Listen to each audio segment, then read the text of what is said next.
Good morning class. आज हम लोग देखने वाले हैं मूल अधिकार, है ना। तो आइए आज की क्लास को शुरू करते हैं। चलिए, सबसे पहले हम लोग जानते हैं कि मूल अधिकार के बारे में आज हमें क्या क्या चीज़ें पढ़नी हैं। तो थोड़ा सा उसको एक बार जान लें, फिर उसके बाद अपनी क्लास को शुरू करेंगे। तो जो सबसे पहला है वो यही है, हम जानेंगे कि इसका संवैधानिक उपबंध क्या है। ठीक, संवैधानिक उपबंध मतलब संविधान में क्या क्या बातें कहाँ कहाँ लिखी गई हैं, किस अनुच्छेद में लिखा गया है ना, इस तरह की कुछ बातें। उसके बाद हम लोग इसको जो है थोड़ा आसान भाषा में समझने का प्रयास करेंगे। फिर उसके बाद जो स्टैंडर्ड किताबें हैं, जैसे हमारी लक्ष्मीकांत हो गई है ना, डीडी वसु हो गई, और भी अगर कोई किताब है तो उन सब से जो भी नोट्स अगर आप बनाना चाहते हैं तो चीज़ें यहाँ पे हमने लिख दी हैं।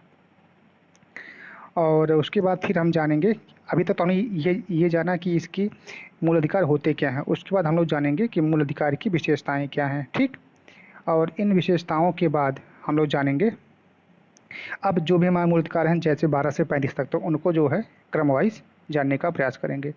तो उसमें जो सबसे पहला है वो अनुच्छेद 12। ठीक, तो सबसे पहले किसको जानेंगे? अनुच्छेद 12 को। उसके बाद अनुच्छेद 13 को जानेंगे, और उसके बाद इसी के जो पार्ट हैं उनको जानेंगे। फिर आता है हमारा अनुच्छेद 14 से 18 समता का अधिकार, है ना, इसको जानेंगे। अब समता के अधिकार में अनुच्छेद 14 में क्या बातें लिखी गई हैं, इनको जानेंगे। फिर इसके बाद इसके अपवाद क्या हैं, उनको जानेंगे। फिर इसके बाद आगे बढ़ेंगे तो हम जानेंगे अनुच्छेद 15, है ना, 15, और फिर 15 के अपवाद क्या क्या हैं। ठीक, फिर आता है हमारा अनुच्छेद 16। 16 के बाद फिर अनुच्छेद 17, और उसके बाद फिर अनुच्छेद 18, और उसके बाद फिर हम आगे बढ़ेंगे, तब हम जानेंगे स्वतंत्रता का अधिकार। लेकिन आज की क्लास में हम लोग जो है सिर्फ और सिर्फ समता के अधिकार को ही समझेंगे। ठीक, और कल की क्लास में इसके आगे क्लास करेंगे। ठीक, चलिए, तो सबसे पहले हम लोग शुरू करते हैं मूल अधिकारों में। इसका जो संवैधानिक उपबंध क्या है ना, कि मूल अधिकार किसको कहते हैं, कहाँ पे लिखा गया है। ठीक, इसके लिए कौन सा अनुच्छेद है, कौन सा भाग है। ठीक, चलो, तो सबसे पहले हम लोग जानते हैं कि इसका संवैधानिक उपबंध क्या है। संवैधानिक उपबंध, है ना, मूल अधिकार जो है संविधान में कहाँ लिखा गया है। तो जो सबसे पहला पॉइंट ये है वो है कि संविधान के भाग 3 और अनुच्छेद 12 से लेकर के 35 तक कहाँ पे है, भाग 3 में है, और अनुच्छेद 12 से लेकर के 35 तक। ठीक है, 12 से 35 तक ये क्या है, मूल अधिकार दिए गए हैं। ठीक, दूसरी बात ये कि यह कहाँ से लिया गया है। तो दूसरी बात यह है कि यह जो अमेरिकी संविधान से लिया गया है। कहाँ से लिया गया है? अमेरिका के संविधान से लिया गया है। तीसरा पॉइंट ये है कि संविधान के भाग 3 को ही क्या कहते हैं, भारत का मैग्ना कार्टा कहते हैं। चलो, अब जानते हैं कि मैग्ना कार्टा का मतलब क्या होता है ना। चलिए, तो देखिए यहाँ पर हमने बहुत डिटेल में इन सब बातों को मेंशन कर दिया है। मैग्ना कार्टा का मतलब ये होता है कि अधिकारों का वह प्रपत्र जिसे इंग्लैंड के किंग जॉन द्वारा 1215 में सामंतों के दबाव में जारी किया गया था। यह नागरिकों के अधिकार से संबंधित पहला लिखित प्रपत्र था। ठीक है, इसमें जो है अधिकार के बारे में कुछ नियम बनाए गए थे, कुछ कायदे बनाए गए थे, उन्हीं को जो है मैग्ना कार्टा कहा गया था। अब थोड़ा सा हम भारत के रेफरेंस में इसको देख लेते हैं, यहाँ पे क्या बातें लिखी गई हैं। देखो, एनसीईआरटी में बहुत साफ शब्दों में लिखा गया है कि संविधान द्वारा प्रदत्त किए गए और संरक्षित अधिकारों की ऐसी सूची को, देखते हैं कौन आ गया भाई, चलिए एनसीईआरटी की में देखिए साफ शब्दों में लिखा गया है कि संविधान द्वारा प्रदत्त किए गए और संरक्षित अधिकारों की ऐसी सूची को अधिकारों का घोषणा पत्र कहते हैं, जो सरकार को नागरिकों के अधिकारों के विरुद्ध काम करने से रोकता है और उसका उल्लंघन हो जाने पर उपचार सुनिश्चित करता है। ठीक है, देखो यहाँ पर संविधान क्या करता है, संविधान हमको कुछ अधिकार देता है, और यदि अधिकार में कोई उल्लंघन आता है तो उसके लिए उपचार की भी व्यवस्था की गई है। ठीक है, और ये कौन कहता है, ये एनसीईआरटी में साफ शब्दों में लिखा गया है। ठीक, आइए थोड़ा इसको और आसान भाषा में समझने का प्रयास करते हैं कि मूल अधिकारों को जो है आसान भाषा में कैसे और समझा जा सकता है। चलिए भाई, देखिए जो सबसे पहला पॉइंट लिखा है वो यही लिखा है कि मौलिक अधिकार या मूल अधिकार हमारे अन्य अधिकारों से भिन्न है। जहां साधारण कानूनी अधिकारों की सुरक्षा देने और लागू करने के लिए साधारण कानूनों का सहारा लिया जाता है, वहीं मौलिक अधिकारों की गारंटी और उनकी सुरक्षा स्वयं संविधान करता है। मतलब हमारे जो अधिकार हैं उसकी सुरक्षा या वो अधिकार हमको कौन देता है? सीधे सीधे संविधान देता है। उसके लिए कुछ हमें और करने की आवश्यकता नहीं होती है। ठीक है, चलिए उसके बाद दूसरी बात क्या लिखी गई है कि सामान्य अधिकारों को संसद कानून बनाकर परिवर्तित कर सकती है, लेकिन मौलिक अधिकारों में परिवर्तन के लिए संविधान में संशोधन करना पड़ेगा। अगर आपको संविधान में कुछ कम ज़्यादा करना है तो इसके लिए आप क्या करेंगे? मौलिक अधिकारों में अगर आपको कुछ कम ज़्यादा करना है तो इसके लिए आपको संविधान का संशोधन करना पड़ेगा। नॉर्मल कानून बना करके आप उसको परिवर्तित नहीं कर सकते। ठीक, देखो तीसरी बात क्या लिखी है कि संसद के अलावा सरकार का कोई भी अंग मौलिक अधिकारों के विरुद्ध कोई कार्य नहीं कर सकता। मतलब अगर मूल अधिकारों में कुछ फेरबदल करना है या उसके लिए कुछ कानून बनाना है तो ये अधिकार किसको दिया गया है? केवल और केवल संसद को दिया गया है, और सरकार का कोई भी अंग इसके लिए कानून नहीं बना सकता। ठीक, फिर इसके बाद लिखा गया है कि मौलिक अधिकारों के हनन को रोकने की शक्ति और इसका उत्तरदायित्व न्यायपालिका के पास है। मान लीजिए अगर कभी आपके मौलिक अधिकारों का हनन हो रहा है, ठीक है, तो इसको रोकने की जो शक्ति है वो किसको दी गई है? वो दी गई है न्यायपालिका को। तो न्यायपालिका में हाई कोर्ट को भी ये शक्ति है और सुप्रीम कोर्ट को भी शक्ति है। ठीक है, ये बात। उसके बाद पांचवी बात क्या लिखी गई है कि विधायिका और कार्यपालिका के किसी कार्य या निर्णय से यदि मौलिक अधिकारों का हनन होता है तो उस पर भी अनुचित प्रतिबंध लगाया जाता है, तो न्यायपालिका उसे अवैध घोषित कर सकती है। मान लीजिए कभी गलती से विधायिका से या कार्यपालिका से कोई मौलिक अधिकार के प्रति कोई कानून बना, ठीक है, और वो जो है अनुचित मालूम हो रहा है तो इसको जो है क्या करेगा? न्यायपालिका इसे अवैध घोषित कर सकती है। ठीक है, ऐसा नहीं है कि अगर संसद ने कोई कानून बना दिया मौलिक अधिकारों को लेकर के तो वो हमेशा सही ही होगा। अगर उसमें कोई गड़बड़ी पाई जाती है तो न्यायपालिका क्या करेगी? उसे रद्द कर सकती है। ठीक, और छठी बात लिखी गई है कि लेकिन मौलिक अधिकार निरंकुश और या असीमित अधिकार नहीं है। मतलब आपकी कुछ सीमा है, आपको मौलिक अधिकार दिए गए हैं लेकिन उसकी भी कुछ सीमा है। ठीक है, और सातवीं जो कि लास्ट बात है कि सरकार मौलिक अधिकारों के प्रयोग पर औचित्यपूर्ण या विशेष या परिस्थितियों में प्रतिबंध भी लगा सकती है। ठीक है, ऐसा नहीं है कि अगर आपको मौलिक अधिकार दे दिए हैं तो वो कभी बंद नहीं हो सकती या उनको कभी रोका नहीं जा सकता। हाँ, अगर कोई विशेष परिस्थितियाँ आती हैं तो उसमें आपके अधिकारों को रोका भी जा सकता है। इसके बारे में अभी हम आगे डिटेल में चर्चा करेंगे। ठीक है, तो उम्मीद है यहाँ तक बात समझ में आई होगी, है ना। चलिए अब देखते हैं स्टैंडर्ड बुक में जो बातें लिखी गई हैं। ठीक है, इनमें क्या बातें लिखी गई हैं।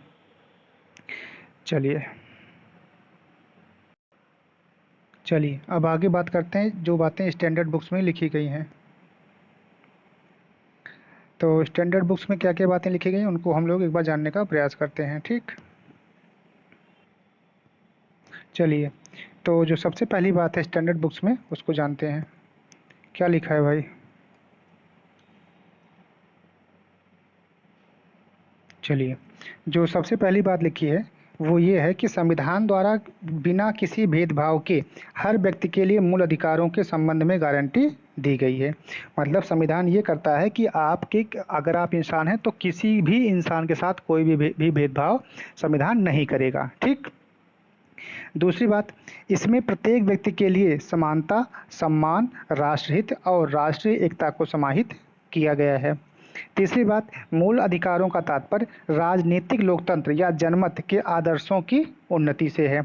तो संक्षेप में अगर इसके उद्देश्यों की बात करें तो इसके प्रावधानों का उद्देश्य कानून की सरकार बनाना है, ना कि व्यक्तियों की सरकार। मतलब किसी व्यक्ति विशेष की सरकार नहीं होनी चाहिए, किसकी सरकार होनी चाहिए? कानून की। यही इसका उद्देश्य है। ठीक है, चलो आगे देखते हैं कि मूल अधिकारों को यह नाम इसलिए दिया गया है क्योंकि इन्हें संविधान द्वारा गारंटी एवं सुरक्षा प्रदान की गई है, जो राष्ट्र कानून का मूल सिद्धांत है। ठीक, और छठी बात यह है कि ये मूल इसलिए हैं क्योंकि ये व्यक्ति के चौमुखी विकास जिसमें भौतिक, बौद्धिक, नैतिक एवं आध्यात्मिक के लिए आवश्यक होते हैं। ठीक है, चलिए अब हम ये जान लेते हैं कि ये अधिकार के बारे में जो सवाल पूछे, यहाँ पे देखिए जो हमने लाल लाल कर दिया है, ये डायरेक्ट पूछे गए सवाल हैं। ठीक है, जैसे देखो 7वें नंबर में लिखा गया कि मूल अधिकार राज्य के विरुद्ध नागरिकों के दावे हैं। ठीक, और दूसरा लिखा गया है पॉइंट नंबर 8 में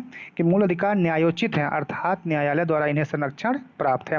अगर मान लीजिए आपके मूल अधिकार का हनन होता है तो ये क्या है, ये न्यायोचित हैं, इनके लिए आप कोर्ट जा सकते हैं, न्यायालय जा सकते हैं। ठीक है, जैसे आप डीपीएसपी में नहीं जा पा रहे थे तो लेकिन यहाँ पे आप जो है न्यायालय जा पाएंगे। ठीक, चलिए पॉइंट नंबर 9 देख लेते हैं। पॉइंट नंबर 9 में क्या लिखा गया है कि मूल संविधान में कुल 7 मूल अधिकार प्रदान किए गए थे, परंतु वर्तमान में केवल 6 मूल अधिकार ही हैं। चलो पहला कौन सा है, अब हम देखते हैं कौन कौन से मूल अधिकार हमारे होते हैं। तो जो पहला मूल अधिकार हमारा है वो है समता का अधिकार, मतलब समानता का अधिकार, और ये कहाँ से कहाँ तक है, अनुच्छेद 14 से लेकर के 18 तक। सेकंड आपका है स्वतंत्रता का अधिकार, ये आपका कहाँ से कहाँ तक है, अनुच्छेद 19 से लेकर के 22 तक है। तीसरा आपका शोषण के विरुद्ध अधिकार, अनुच्छेद 23 और 24 है। धर्म की स्वतंत्रता का अधिकार 25 से लेकर के 28 तक है। उसके बाद है संस्कृति और शिक्षा संबंधी अधिकार, अनुच्छेद 29 और 30 में है। और लास्ट जो है छठा अधिकार वो है हमारा क्या है, संवैधानिक उपचारों का सिद्धांत, ये किस में है, अनुच्छेद 32 में है।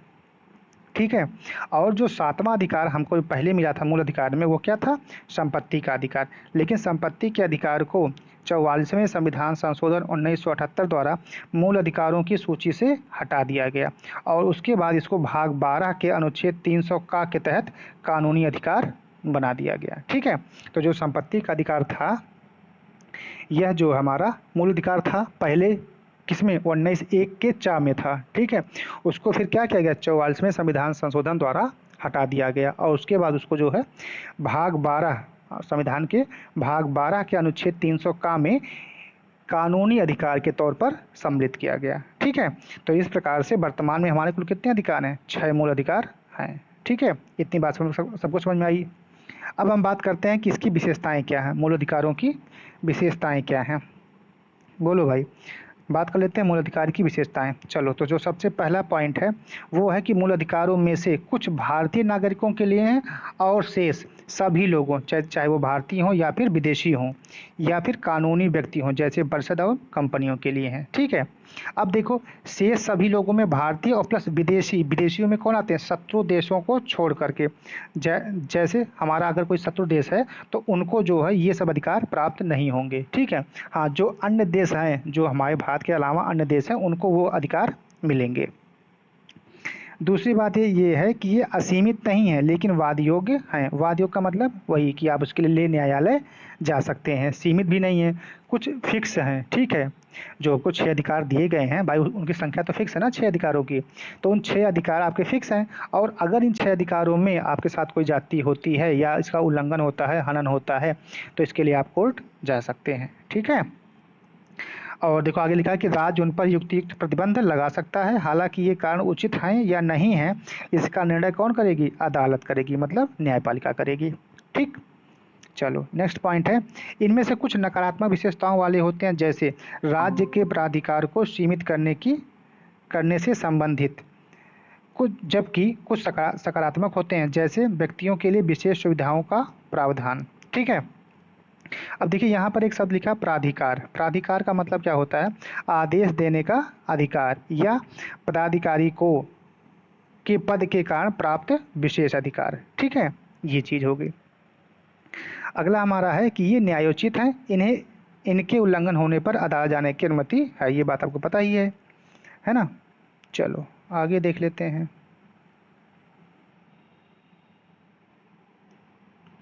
चलिए आगे हम लोग देखते हैं पॉइंट नंबर 5। पॉइंट नंबर 5 में क्या कह रहा है भाई, कह रहा है कि इन्हें सर्वोच्च न्यायालय द्वारा गारंटी व सुरक्षा प्रदान की जाती है, ये अस्थायी नहीं है, संसद इनमें कटौती या कमी कर सकती है, लेकिन संशोधन अधिनियम के तहत, न कि साधारण विधेयक द्वारा। ठीक है, ना कि साधारण विधेयक के द्वारा। चलिए, मतलब क्या है, मतलब क्या कहा जा रहा है कि इन्हें सर्वोच्च न्यायालय द्वारा गारंटी व सुरक्षा प्रदान की जाती है और ये अस्थायी नहीं है। संसद इनमें कटौती या कमी कर सकती है, लेकिन संशोधन अधिनियम के तहत, संशोधन अधिनियम किसमें है, अनुच्छेद 368 में है, ना कि साधारण विधेयक द्वारा। यह सब संविधान के मूल ढांचे को प्रभावित किए बिना ही किया जा सकता है। अगर मान लीजिए आपको मूल अधिकार में कुछ फेरबदल करना है या परिवर्तन करना है, तो सबसे पहली बात आपको ध्यान में रखना होगा कि इसको जो है आप संविधान संशोधन अधिनियम 368 के तहत ही इसमें बदलाव कर सकते हैं, ना कि किसी क्या कहते हैं साधारण विधेयक द्वारा। दूसरी बात कि अगर आप मूल अधिकारों में कुछ बदलाव कर रहे हैं, तो आपको इस बात का ध्यान रखना पड़ेगा कि इसका जो मूल ढांचा है उसमें कोई बदलाव ना हो। ठीक है, ये बात कही जा रही है।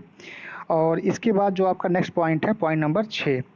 पॉइंट नंबर 6 में कहा जा रहा है कि राष्ट्रीय आपातकाल की सक्रियता के दौरान अनुच्छेद 20 व 21 में प्रत्याभूत अधिकारों को छोड़कर इन्हें निलंबित भी किया जा सकता है। अगर कभी राष्ट्रीय आपातकाल की बात आती है, तो आपके जो मूल अधिकार हैं उनमें अनुच्छेद 20 और 21 को छोड़ करके बाकी जो आपके अधिकार मिले हैं उनको सरकार निलंबित भी कर सकती है। ठीक है, अब देखो आगे क्या लिखा है कि अनुच्छेद 19 में उल्लिखित 6 मूल अधिकारों को तब तक स्थगित नहीं किया जा सकता जब युद्ध या विदेशी आक्रमण के आधार पर राष्ट्रीय आपातकाल की घोषणा ना कर दी गई हो। जब कोई विदेशी आक्रमण होता है या कोई विदेशी आक्रमण के कारण हमारे देश में राष्ट्रीय आपातकाल की घोषणा होती, तभी इन सब अधिकारों को निलंबित किया जाएगा, अदरवाइज नहीं। अगर देश में कोई आंतरिक युद्ध छिड़ गया है तब नहीं। ठीक है, इस बात का ख्याल रखिएगा। आंतरिक युद्ध देश के अंदर, ठीक है, हो सकता है बहुत सारे मामलों में कि मतलब हमारी जो सेना हमारे खिलाफ हो जाए, सरकार के खिलाफ हो जाए, तब नहीं। हाँ, अगर कोई विदेशी आक्रमण करता है देश पर, तब उसके लिए जो है ये काम किया जा सकता है। अब थोड़ा सा यहाँ पे देखो नोट पॉइंट में हमने इन बातों को और स्पष्ट करके लिखने का प्रयास किया है। इसको समझ लीजिए। जो पहला पॉइंट है, इसे सशस्त्र विद्रोह आंतरिक आपातकाल के आधार पर स्थापित नहीं किया जा सकता। वही बात हमने कहा ना। देखो, सशस्त्र विद्रोह का मतलब क्या है, अगर मान लो सेना ने जो है विद्रोह कर दिया कि अब कानून या देश हमारे हिसाब से चलेगा, अब सरकार के हिसाब से या जो निर्वाचन होता है, लोकतंत्र होता है, उसके हिसाब से नहीं चलेगा, उसकी स्थिति में ये जो आपका 19 है वो स्थगित नहीं होगा। ठीक है, ये बात लिखी गई है। देखो, दूसरी बात ये लिखी गई है कि ऐसे इलाकों में भी इनका क्रियान्वयन रोका जा सकता है। ठीक है, जहां फौजी कानून प्रभावी हो। फौजी कानून का मतलब क्या होता है, जहां पे सैन्य कानून है। मान लीजिए देश की हित में अगर कोई ऐसा क्षेत्र है जहां पे सिर्फ और सिर्फ सेना वाले ही रह सकते हैं या उनके द्वारा वो क्षेत्र प्रतिबंधित है, तो वहाँ पे आम इंसानों को जाने की अनुमति नहीं होती है। तब आप ये नहीं कह सकते कि सर हमारा तो जो है हमारी जो निर्बाध घूमने की स्वतंत्रता थी उसका हनन हो रहा है। ऐसा आप नहीं कर सकते हैं। ठीक है, तो वही बात यहाँ पे लिखी गई है। अगर ये कह दिया गया है कि यहाँ पे सेना का शासन है या सैन्य शासन है, तो और यहाँ पे जाना प्रतिबंधित है, तो वहाँ आप जाने के लिए क्या है, आज़ाद नहीं है। अदरवाइज आप पूरी इंडिया में घूमिए, कोई दिक्कत नहीं है। ठीक है, ये बात कही जा रही है। और ये जो अनुच्छेद 34 के तहत किया जाता है, यह राष्ट्रीय आपातकाल से भिन्न है। ठीक, और पॉइंट नंबर 3 यह है कि इनमें से ज़्यादातर अधिकार स्वयं प्रवर्तित हैं। मतलब क्या हुआ, स्वयं प्रवर्तित का मतलब ये है कि ज़्यादातर जो अधिकार हैं वो क्या है, वो पहले से ही लागू हैं, संविधान ने उसको पहले से ही लागू कर दिया है। जबकि कुछ को कानून की मदद से प्रभावी बनाया जाता है। ऐसे कानून देश की एकता के लिए संसद द्वारा बनाया जाता है। इस बात को ध्यान रखिएगा कि मूल अधिकारों के संबंध में अगर कोई परिवर्तन होगा तो संसद के द्वारा ही होगा, अदरवाइज सरकार के किसी भी अंग द्वारा नहीं हो सकता। और ये कई बार पूछा भी गया है कि मूल अधिकारों में परिवर्तन करना तो कौन करेगा, राष्ट्रपति करेगा कि न्यायालय करेगा कि संसद करेगी या कोई और करेगा, तो हमेशा संसद ही करेगी। ठीक है, ना कि विधानमंडल। राज्यों के जो विधानमंडल होते हैं वो नहीं करेंगे। ठीक है, जब देखो चूंकि मूल अधिकार जो है वो पूरे इंडिया की बात है, किसी एक राज्य विशेष की बात नहीं है, तो जब कोई भी काम इंडिया लेवल पे होगा या देश के लेवल पे होगा, तो उसकी जो सर्वोच्च वो है विधानमंडल है, वो संसद ही हमारी है। तो वो जो कानून बनेगा वो संसद से ही बनेगा। ठीक है, और क्यों बनेगा, ताकि संपूर्ण देश में एकरूपता बनी रहे। और ये कहता कौन, अनुच्छेद 35 कहता है। ठीक है, ये बात। चलिए, ये तो बात हो गई हमारे मूल अधिकारों की विशेषताओं की। तो मूल अधिकारों की विशेषताएं भी आप लोगों ने जान लिए, मूल अधिकार के बारे में भी जान लिया। अब हम जो है अब थोड़ा सा मूल अधिकारों को धीरे धीरे करके पढ़ने का प्रयास करते हैं, ठीक है। हमारे मूल अधिकार कहाँ से कहाँ तक हैं, 12 से लेके 35 तक हैं। तो 12 और 13 को पहले हम पढ़ लेते हैं, उसके बाद फिर जब 14 आएगा तो 14 से जो थोड़ा लंबा है तब उसको हम पढ़ने का प्रयास करेंगे, है ना। चलो, सबसे पहले जानते हैं अनुच्छेद 12। अनुच्छेद 12 इसको क्या कहा गया है, राज्य की परिभाषा दी गई है। अब राज्य किसको कहते हैं, ये सारी बातें किसमें है, अनुच्छेद 12 में है। और इस पर भी कई बार एग्जाम में सवाल बनते हैं, तो इसको थोड़ा ध्यान से समझिएगा। सबसे पहली बात ये कि ये किस अनुच्छेद में, राज्य की परिभाषा जो है वो संविधान के किस भाग में है और किस अनुच्छेद में है। तो सबसे पहला इसका जो आंसर होगा वो यही होगा कि संविधान के भाग 3 और अनुच्छेद 12 में है, ठीक है। किसमें है, भाग 3 और अनुच्छेद 12 में है, ठीक। इसके अनुसार राज्य में निम्नलिखित शामिल हो सकते हैं। अब हम किस किस चीज़ को राज्य कहेंगे, चलो सबसे पहले देखते हैं। कार्यकारी एवं विधायी अंगों को संघीय सरकार में क्रियान्वित करने वाली सरकार और भारत की संसद। तो जो हमारी संसद है वो राज्य की तरह ही काम करती है, ठीक है। जो हमारे विधानमंडल है वो राज्य की तरह ही काम करते हैं। दूसरा, राज्य सरकार के विधायी अंगों को प्रभावित करने वाली सरकार और राज्य विधानमंडल, ठीक। तीसरा, सभी स्थानीय निकाय अर्थात नगरपालिकाएं, पंचायत, जिला बोर्ड, सुधार न्यास, ठीक है। ये जितने भी आपके संस्थाएं हैं वो क्या है, वो राज्य की तरह ही काम करती हैं, ठीक। अब देखो एक सवाल यहाँ से बनता है चौथे पॉइंट से, डी वाले से, ठीक है, कि अन्य सभी निकाय अर्थात वैज्ञानिक या वैधानिक या गैर संवैधानिक प्राधिकरण जैसे LIC, ANGC, ठीक है, SALI, सेल आदि जो है, तो सेल भेल जो आपकी नॉर्थ कंपनियाँ, वह भी एज ए राज्य ही आपकी कंसीडर की जाती हैं, ठीक है। और जो पांचवी बात है कि उच्चतम न्यायालय के अनुसार किसी भी उस निजी इकाई या एजेंसी को जो बतौर राज्य की संस्था काम कर रही हो वह अनुच्छेद 12 के तहत राज्य के अर्थ में आती है, ठीक है। ये बात आपके अनुच्छेद 12 की है कि जितने भी निकाय हैं वह भी जो है क्या करते हैं, राज्य की तरह ही काम करेंगे। चलिए अब देख लेते हैं अनुच्छेद 13। अनुच्छेद 13 में क्या बात कही जा रही है, ये देखिए अनुच्छेद 13 बहुत इंपॉर्टेंट है, इसको थोड़ा जानते रहिएगा। अनुच्छेद 13 में कहा गया है कि मूल अधिकारों से असंगत विधियां, इसका मतलब क्या होता है जान लेते हैं। कि अनुच्छेद 13 घोषित करता है कि मूल अधिकारों से असंगत या उनका अल्पीकरण करने वाली विधियां शून्य होंगी। दूसरे शब्दों में यह न्यायिक समीक्षा योग्य होंगी।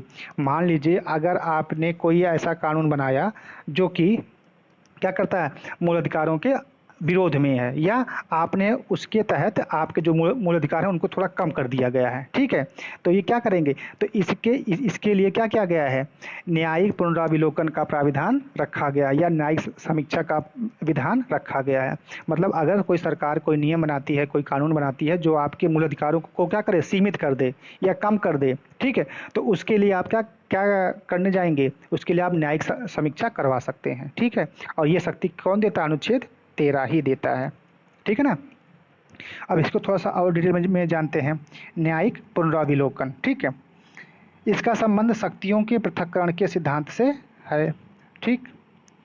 दूसरा कि यदि विधायिका द्वारा पारित कोई कानून संविधान सम्मत नहीं है, अब देखो हमने अभी जो ऊपर बात बताई थी वही बात यहाँ लिखी गई है कि यदि विधायिका द्वारा पारित कोई भी कानून संविधान सम्मत नहीं है तब आप क्या करेंगे, तो न्यायालय ऐसे कानून को असंवैधानिक घोषित करके प्रवर्तन को रोक सकती है। हमने वही कहा ना कि अगर कोई संसद कोई कानून बनाती है आपके मूल अधिकार के लिए और वो जो न्याय संगत नहीं है, तब क्या होगा, तब इसके लिए जो है न्यायपालिका क्या करेगी, इसके प्रवर्तन को मतलब इसके लागू होने से इसको रोक सकती है, ठीक।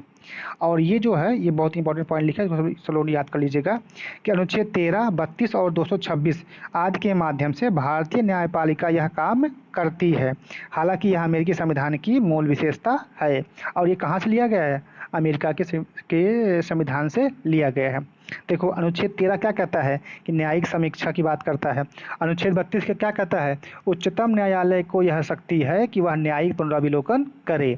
और 226 क्या कहता है, राज्य हाईकोर्ट, जो आपके हाईकोर्ट होते हैं ना राज्य वाले, है ना, उनको अधिकार देता है कि वह जो है न्यायिक पुनराविलोकन करें। ठीक है, तो जब भी न्यायिक पुनरावलोकन की बात आएगी तो वहाँ पे 3 अनुच्छेद आपको याद करना होगा। कौन कौन सा?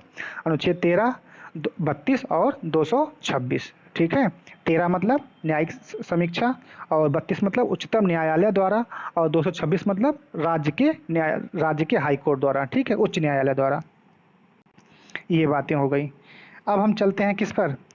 अब हम आते हैं अपने मूल टॉपिक पे, जो कि हमारा है अनुच्छेद 14 से लेकर 18, समता का अधिकार। ठीक है, अब देखिए यहाँ पर आपको दो बातें बहुत स्पष्ट रूप से समझनी पड़ेंगी। अनुच्छेद 14 क्या कहता है? देखो, अब देखो यहाँ पे हमने अनुच्छेद 14 से 18 तक पढ़ना है और यहीं तक हमको आज पढ़ना है। तो अनुच्छेद 14 को हम पहले पढ़ते हैं, फिर 15 पढ़ेंगे, फिर 16, फिर 17, फिर 18 को पढ़ेंगे, है ना। तो सबसे पहले देखते हैं अनुच्छेद 14 को। यहाँ पे देखो दो बातें लिखी गई हैं। पहला तो ये लिखा गया है कि विधि के समक्ष समता व विधियों का समान संरक्षण। यहाँ देखो दो बातें बहुत स्पष्ट रूप से लिखी गई हैं, तो इनको समझने का प्रयास करिए। पहला क्या लिखा है? विधि के समक्ष समता। विधि मतलब कानून, कानून के समक्ष मतलब कानून के सामने, समता मतलब कानून के सामने सभी व्यक्ति क्या हैं? समान हैं, पहली बात।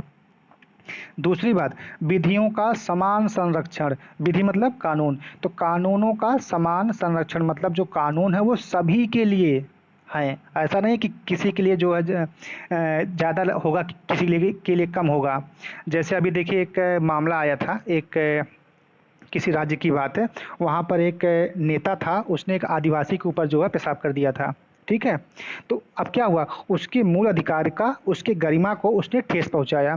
तो ऐसा नहीं कि अगर कोई आदमी गरीब है या कोई अमीर है तो उसके लिए अलग अधिकार होंगे, जो गरीब है और जो अमीर है उसके लिए अलग अधिकार होंगे, ऐसा नहीं होता है। विधियों का जो समान संरक्षण की बात कही जा रही है। विधि के समझ सबकी बात। अब देखिए, अब जब वो भाई साहब गिरफ्तार किए गए तो वहाँ पे क्या लागू हुआ? विधि के समक्ष सभी लोग क्या हैं? बराबर हैं।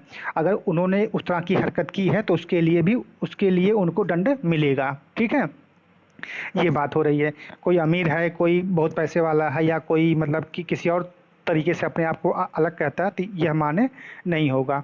भारत का कोई भी नागरिक है वो सब जो है कानून के सामने बराबर है, चाहे वो डीएम हो, एसपी हो, या चाहे कोई आम नागरिक हो, चाहे कोई नेता मंत्री विधायक हो, या कोई आम नागरिक हो। ठीक है, सब क्या है? बराबर है।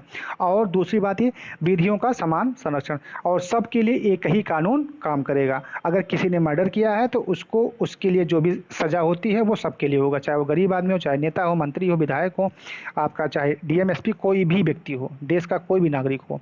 अगर कानून की आप उल्लंघन करते हैं तो उसके लिए जो भी उचित कार्रवाई होगी वो आपके लिए भी होगी। ठीक, अब देखिए वही बात यहाँ पर थोड़ा सा डिटेल में हमने लिख दी है। विधि के समक्ष समानता।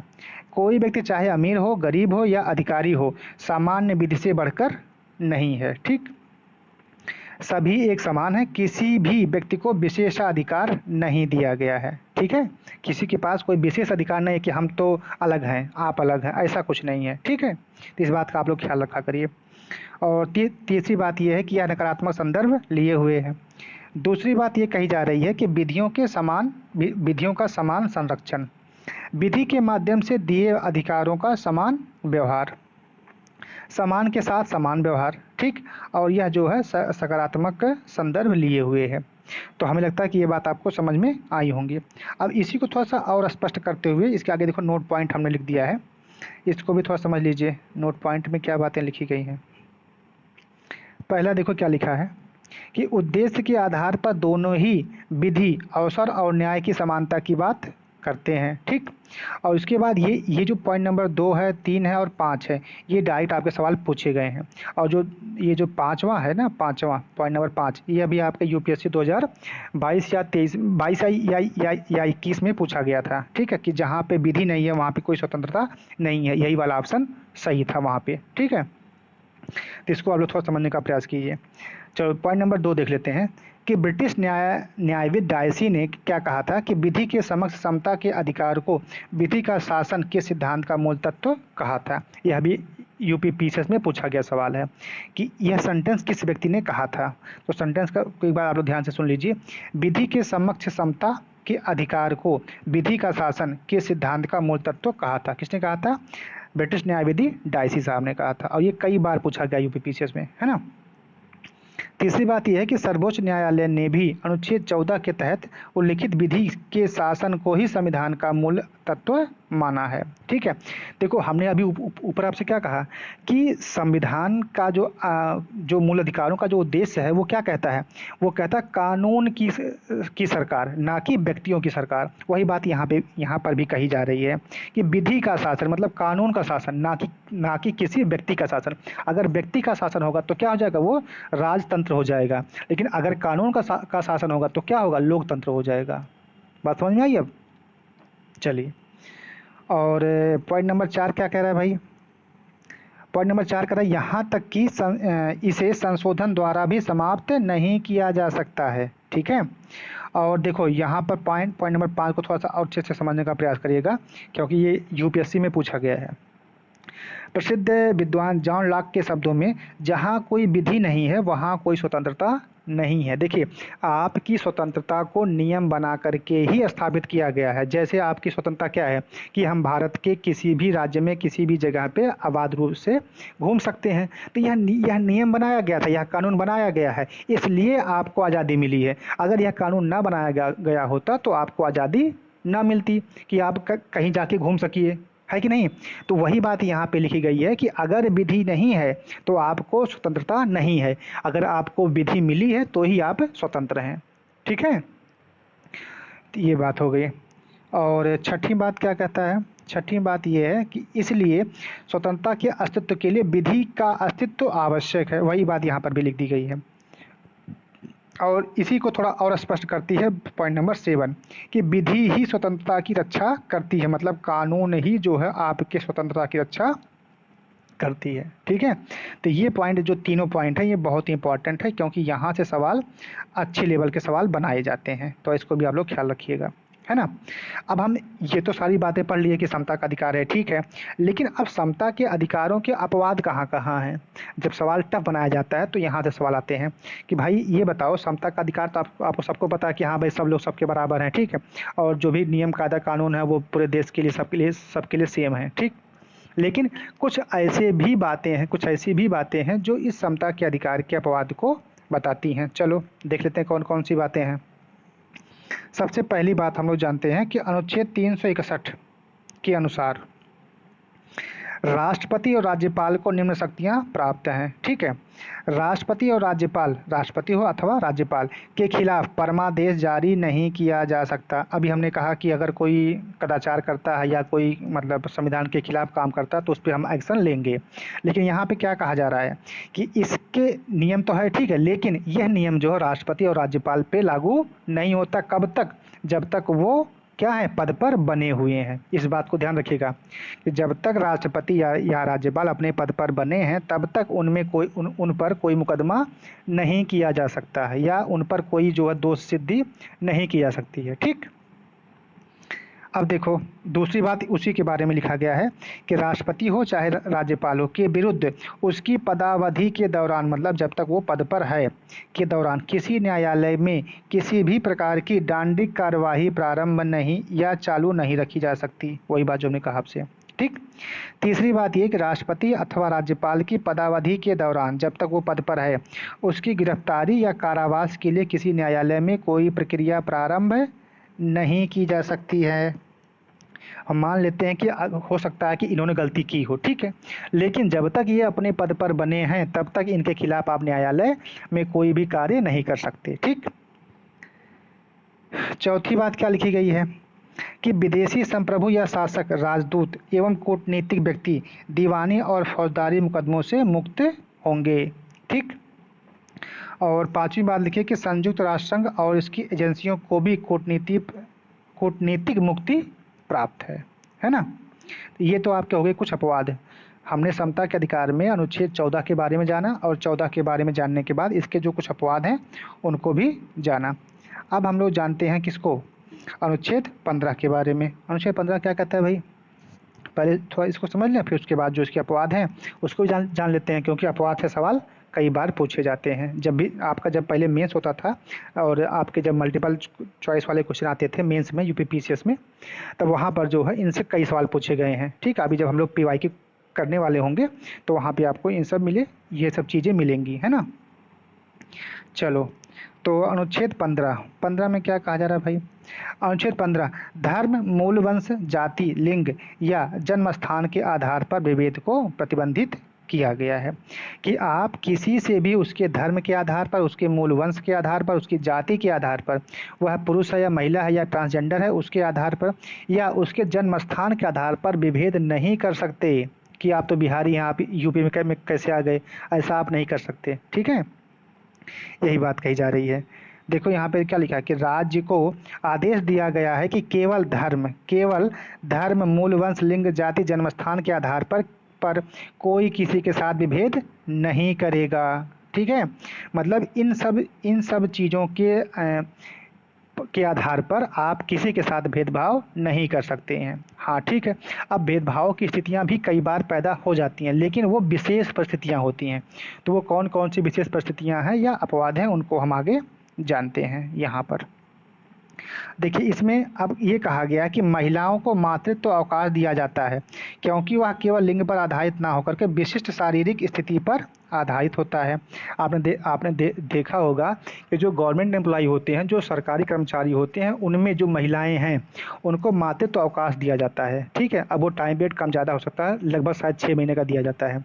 ठीक है, उसके अलावा भी अगर वो चाहे तो मातृत्व तो अवकाश के लिए क्या कहते हैं, मतलब उनको मिल सकता है। ठीक है, अब आप कहेंगे कि सर यहाँ पे हमको नहीं मिलता है क्योंकि हम पुरुष हैं।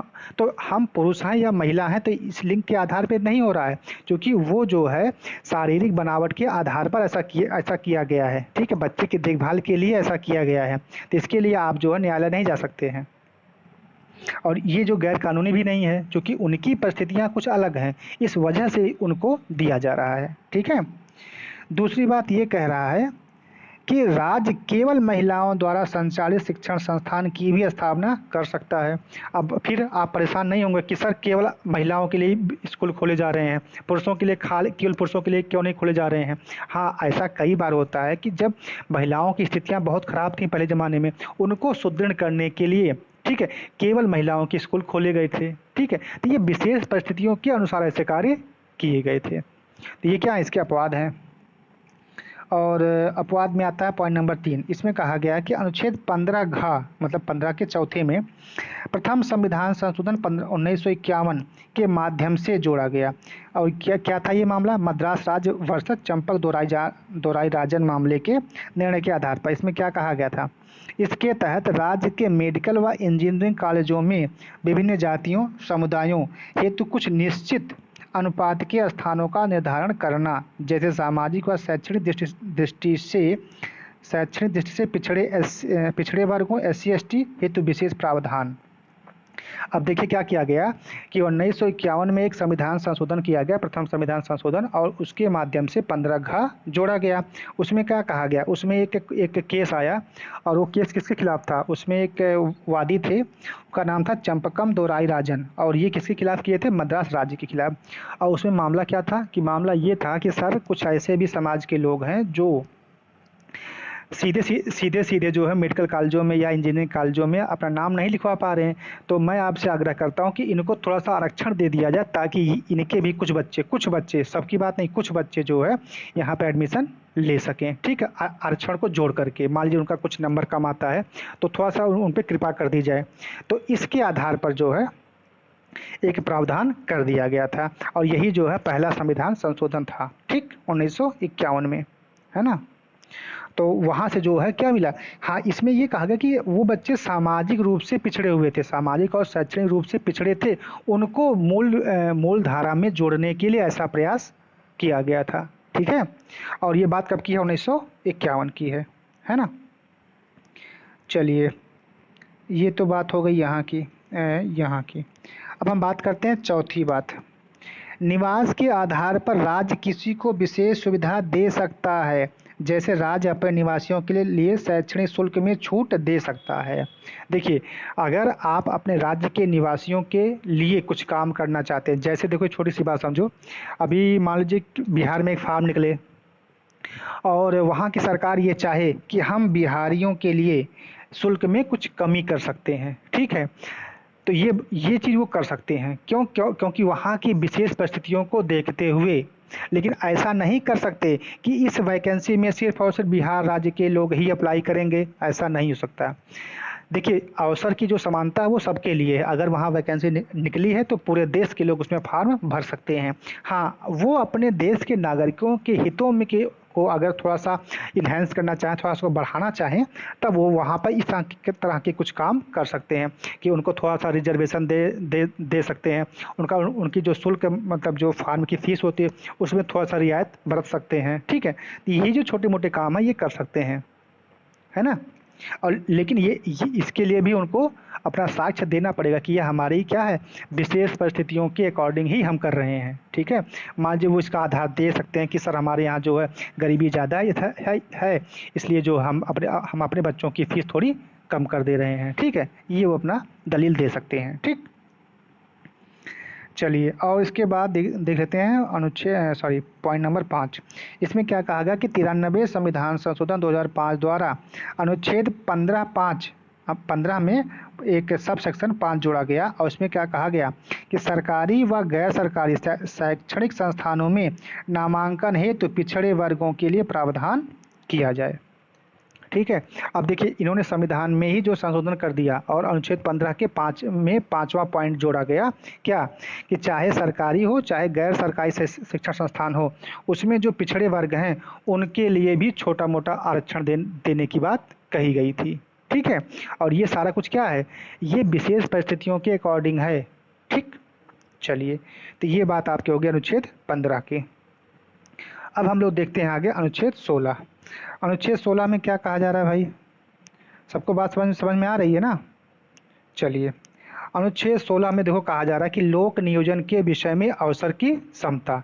लोक नियोजन का मतलब क्या, भर्ती, यही जो आप लोग नहीं देखते हैं वैकेंसी आती है अभी भर्ती होती है, ये चीज़ें, इसमें जो है अवसर की समानता, वही बात ना कि अगर कहीं किसी भी राज्य में फॉर्म निकलता है या कोई भर्ती आती है तो उस भर्ती में सम्मिलित होने के लिए भारत का नागरिक होना ही आवश्यक है।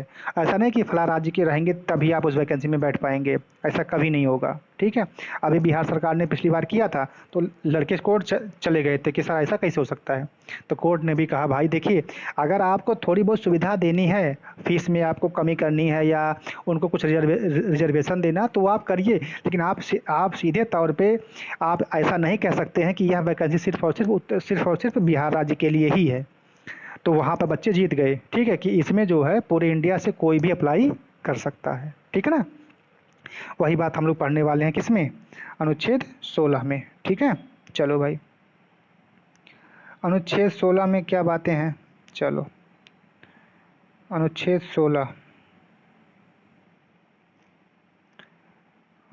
16 में क्या चीज़ें हैं थोड़ा देख लेते हैं। चलो, लोक नियोजन के विषय में अवसर की समता, है ना?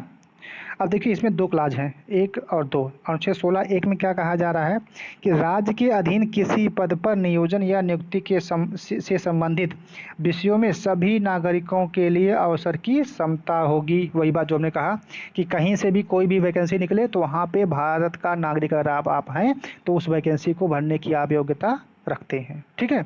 मतलब उसकी जो योग्यता होगी उसके अनुसार, ठीक है? दूसरी बात कही जा रही है कि अनुच्छेद 16(2) कोई नागरिक केवल धर्म, मूल वंश, जन्म स्थान, निवास या इनमें से किसी एक आधार पर राज्य के अधीन नियोजन या पद के संबंध में अपात्र नहीं होगा। कोई सरकार ये नहीं कह सकती क्या कि आप फला धर्म के हैं, फला राज्य के निवासी हैं, फला लिंग से आप संबंध रखते हैं, आपका जन्म स्थान यहाँ पे नहीं, इस आधार पर हम आपको अमान्य घोषित कर दें, ऐसा नहीं होगा, ठीक है? उनमें विभेद नहीं किया जाएगा। गौरतलब है कि अनुच्छेद 15 के विभेद के प्रतिषेध के साथ साथ 2 अन्य निवास स्थान व वंशानुक्रम को शामिल किया गया है, ठीक? अब यहाँ पर भी हम लोग देख लेते हैं, थोड़ी सी अपवाद की स्थिति आती है 16 में। अब क्या क्या स्थितियाँ अपवाद की उसको जानते हैं। देखो पहला क्या लिखा गया है, अवसर की समानता केवल राज्य के अधीन नौकरियों तक ही होगा, संविदा व निजी क्षेत्र के संबंध में यह लागू नहीं होगा, ठीक है? अब देखिए, ये जो अवसर की समानता की बात हो रही थी यह सरकारी नौकरियों के लिए ही कही जा रही थी। अगर आपको भेदभाव करना है तो आप जो है संविदा में कर लीजिए, निजी व क्षेत्र में कर लीजिए। अब निजी क्षेत्र में जो है सरकार हस्तक्षेप नहीं कर सकती ना भाई, ठीक है? लेकिन वहाँ पर भी कोई इस तरह का काम ना करिए कि उनके मौलिक अधिकारों का हनन हो, उसको देखते हुए, ठीक है? यही बात कही गई कि संविदा और निजी क्षेत्र में यह लागू नहीं होता है। दूसरा, संसद विधि बनाकर लोक नियोजन के मामले में किसी राज्य या संघ राज्य क्षेत्र के निवास संबंधी शर्तें लागू कर सकती है। अगर संसद चाहे तब वह, अगर कोई राज्य ये कहता है कि सर हमको जो है जन्म स्थान के आधार पर या क्षेत्र के हिसाब से हमको एक नियम बना करके आप दे दीजिए। देखिए, जैसे एक बात कही गई ना कि कुछ ऐसे भी भारत में इलाके हैं जहाँ पर सामान्य नागरिक नहीं जा सकता है। वो आदिवासी क्षेत्र जो है उस राज्य विशेष को संसद ने कानून बना करके एक अधिकार दे दिया है कि आपके इस क्षेत्र में कोई अन्य नागरिक प्रवेश नहीं करेगा। जबकि भारत के नागरिकों को हर जगह घूमने की आज़ादी है, लेकिन अब वहाँ की परिस्थितियाँ कुछ ऐसी हैं, इसलिए जो है सरकार ने संसद ने एक ऐसा कानून पारित कर दिया है उस विशेष क्षेत्र के लिए कि यहाँ पर कोई आकर के दूसरा व्यक्ति आपको परेशान नहीं कर सकता है। ठीक है, ये बात। और तीसरी बात ये कही जा रही है कि अनुच्छेद 16(4) राज्य को यह शक्ति दी गई है कि वह पिछड़े हुए नागरिकों के किसी वर्ग के पक्ष में जिनका प्रतिनिधित्व राज्य की राय में राज्य के अधीन सेवाओं में पर्याप्त नहीं है, नियुक्तियों या पदों में आरक्षण का उपबंध कर सकेगा। मान लीजिए कोई ऐसी जाति है जिसका प्रतिनिधित्व जो है राज्य में बहुत कम है, ठीक है, वहाँ पर क्या होगा, वहाँ पर अगर राज्य चाहे तो उनके प्रतिनिधित्व को बढ़ाने के लिए उनको रिजर्वेशन दे सकती है या उनके लिए कोई अलग से कानून बना सकती है। ठीक है, और इसमें भी कुछ शर्तें हैं, जैसे यदि वह पिछड़ा हुआ है तभी, और दूसरी बात यह है कि राज्य के अधीन सेवाओं में पर्याप्त प्रतिनिधित्व प्राप्त ना हो। अगर ऐसी दो बातें हैं तब इन दो बातों को आधार बना करके राज्य क्या करेगा, उनके लिए अलग से नियम बना देगा। ठीक है, चलिए अब इसी के संबंध में कुछ अतिरिक्त जानकारी भी हमें लगा कि आपको बतानी चाहिए, तो वो बातें हमने यहाँ पे मेंशन कर दी हैं। तो अतिरिक्त जानकारी में इसी से संबंधित है, तो इसको जान लीजिए, और ये कई बार पूछा भी गया है। जैसे इसमें देखो, ये जो पिछड़ा वर्ग आयोग है, मंडल आयोग, उसकी बात हमने यहाँ पे मेंशन कर दी है। क्रीमी लेयर के बारे में भी बातें आती हैं, उसको भी हमने यहाँ मेंशन कर दिया है। अब क्रीमी लेयर में कौन कौन लोग आएंगे, कौन कौन से लोग नहीं आएंगे, उसकी भी बात हमने मेंशन कर दी है। और साथ में जो EWS का जो चल रहा है इसमें आरक्षण, उसकी भी बात हमने यहाँ पे मेंशन कर दी है। ठीक है, और ये सब के सब जो है इसी के बाद हमको पढ़ना था। चलो तो देखते हैं, प्रथम पिछड़ा वर्ग आयोग काका कालेलकर की अध्यक्षता में गठित किया गया था। यहाँ से भी सवाल पूछा जाता है, जानते रहिएगा। इनकी अनुशंसाओं को राष्ट्रपति ने खारिज कर दिया था। ठीक है, कोई बात नहीं। उसके बाद जनता पार्टी की सरकार आती है 1979 में, और तब गठित होता है आपका द्वितीय पिछड़ा वर्ग आयोग। ठीक है, और इसका गठन कौन करते हैं, VP मंडल साहब। ठीक है, और इनकी अध्यक्षता में इसका गठन किया जाता है, और इसी कारण इसको क्या कहते हैं, मंडल आयोग भी कहते हैं। ठीक, इस आयोग का काम क्या था, सामाजिक व शैक्षणिक दृष्टि से पिछड़े वर्ग की पहचान करना, और इसकी बाद इसकी जो इन्होंने रिपोर्ट है वो 1980 में सौंपी थी। 1979 में पिछड़ा वर्ग आयोग की स्थापना होती है, और इसका अध्यक्ष कौन होते हैं, VP मंडल साहब होते हैं। और इनका काम क्या था, पिछड़े वर्ग की पहचान करना कि कौन कौन सी जातियां हैं जो पिछड़े वर्ग में आती हैं। ठीक, और इन्होंने अपनी जो रिपोर्ट है वो 1980 में सौंप दी थी। चौथी बात यह है, जाति को पिछड़ापन का आधार माना गया, और नौकरियों में 27% OBC के लिए सीटों को आरक्षित रखने की बात कही गई। और तीसरी बात यह है कि यह व्यवस्था 1990 में VP सिंह की सरकार द्वारा लागू किया गया। ठीक है, तो जो पिछड़ापन का जो आरक्षण है वो कब से मिल रहा है, 1990 से मिल रहा है। कितना मिल रहा है, OBC वालों को 27% मिल रहा है। ठीक, छठी बात देख लेते हैं। छठी बात है कि 1991 में VP नरसिम्हा राव की सरकार द्वारा आर्थिक रूप से पिछड़े वर्ग EBC मतलब इकोनॉमिकल बैकग्राउंड, ठीक है, जो आर्थिक रूप से पिछड़ा वर्ग है, उन्हें विशेष रूप से उच्च जातियों में आर्थिक रूप से कमजोरों के लिए 10% आरक्षण की कोशिश की गई थी। ऐसा नहीं कि पहली बार जो है हमारे यहाँ मोदी साहब ने ही इस बात को लागू किया कि क्या कहते हैं, सवर्णों के लिए 10% का आरक्षण, ऐसा नहीं है। 1991 में जब PV नरसिम्हा राव साहब की सरकार थी तब भी यह मुद्दा उठाया गया था, और उसमें यह कहा गया था कि आर्थिक रूप से जो कमज़ोर उच्च जातियां हैं उनको भी 10% आरक्षण देने की बात कही जाए, लेकिन उसको उच्चतम न्यायालय ने क्या कर दिया, अमान्य घोषित कर दिया था। ठीक है, चलो अच्छा। और उसके बाद यह चीज़ अभी देखिए आपको यहाँ पे पढ़ने को मिलेंगी, और ये चीज़ 2019 में लागू हो गई है।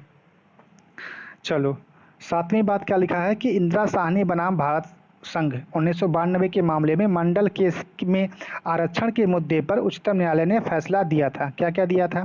कि आरक्षण की व्यवस्था समानता की विरोधी नहीं है। ठीक है भाई, विरोधी नहीं है। ये इसने क्या किया था कि सामाजिक और शैक्षणिक रूप से जो लोग पिछड़े हैं उनको हम मूल धारा से जोड़ने का प्रयास कर रहे हैं, इसके लिए उनको थोड़ा सा आरक्षण दे रहे हैं, ऐसी बात कही गई थी। और दूसरी बात यह है कि आरक्षण का आधार जाति को बनाया गया था। ठीक। अब इसी से संबंधित एक बात है क्रीमी लेयर। अब क्या होता है क्रीमी लेयर, तो जान लेते हैं इसको। अर्थात पिछड़ी जातियों के साधन संपन्न तबके को आरक्षण का लाभ नहीं मिलेगा। अगर आप पिछड़ी जाति से हैं और आप साधन संपन्न हैं तो आपको हम जो है इसका लाभ नहीं देंगे। तो ऐसे लोगों को क्या कहा गया? Creamy layer. ठीक है। अब देखो इसमें क्या है, आरक्षण की अधिकतम सीमा 50% होगी। पदोन्नति में आरक्षण लागू नहीं होगा। बैकलॉग को कैरी फॉरवर्ड नहीं किया जाएगा। इसका मतलब क्या, अगर मान लीजिए कोई वैकेंसी निकलती है और उसमें योग्य अभ्यर्थी नहीं मिलते हैं तो उसको क्या करते हैं कि आगे वाली आने वाली वैकेंसी में जोड़ देंगे, ऐसा नहीं किया जाएगा। ठीक है। और चौथी बात ये लिखी गई है कि आरक्षण की व्यवस्था का न्यायिक पुनराविलोकन हो सकता है। बिल्कुल हो सकता है। ठीक, ये बात। अब देख लेते हैं कि क्रीमी लेयर के अंतर्गत आने वाले लोगों, कौन कौन से लोग इसके अंतर्गत आ सकते हैं। पहला लिखा है कि संवैधानिक पद धारण करने वाले व्यक्ति जैसे राष्ट्रपति या उपराष्ट्रपति, ये लोग क्रीमी लेयर क्या है के अंतर्गत आएंगे। ठीक है।